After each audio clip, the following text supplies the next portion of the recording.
જીવનમાં ખુશી એ કોઈ જગ્યા નથી. હેપીનેસ એ એનર્જી સાથેનું એલાઇનમેન્ટ છે.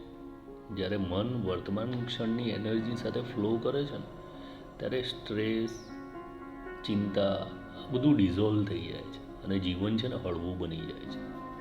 એનર્જી જ્યારે અટકે ત્યારે સ્ટ્રેસ ડેવલપ થાય છે અને એનર્જી જ્યારે વહે ને ત્યારે હેપીનેસ ડેવલપ થાય છે.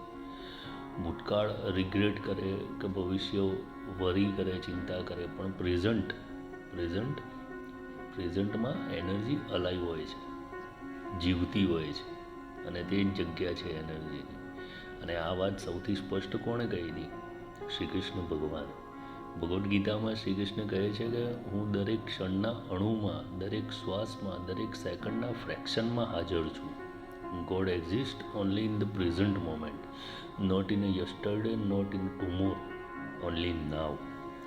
જ્યારે તમે પ્રેઝન્ટમાં આવો છો ને ત્યારે તમે કૃષ્ણની એનર્જીમાં આવો છો. બિકોઝ ભગવાન કૃષ્ણ એ ખુદ કોન્શિયસનેસ છે. ભગવાન કૃષ્ણ એ ખુદ પ્રેઝન્સ છે અને એ રીતે જ ઇટરનલ બનાવે છે. ધીસ ઇઝ વાય ગીતા કહે છે કે કર્મ કરો, ફળની ચિંતા છોડો. હવે કર્મ ક્યાં છે? કર્મની જગ્યા પ્રેઝન્ટમાં છે.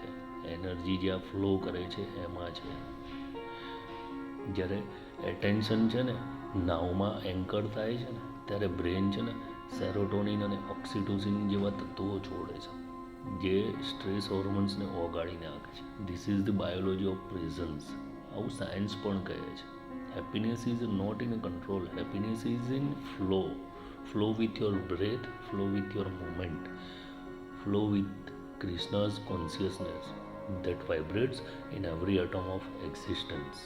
અને જ્યારે તમે જીવન સાથે ફાઇટ કરવાનું બંધ કરો છો અને જીવનની એનર્જી સાથે ફ્લો કરવાનું શીખો છો ને ત્યારે ભગવાન શ્રી કૃષ્ણની ચેતના તમારી ચેતના સાથે જોડાય છે. હમણાંનો ક્ષણ જે છે ને અત્યારનો હાલનો એ ભગવાનની એનર્જી છે અને જે માણસ આ એનર્જી સાથે વહે છે ને એના જીવનમાં સ્ટ્રેસ, ચિંતા આ બધું ક્યારેય સ્થિર રહી નથી શકતું.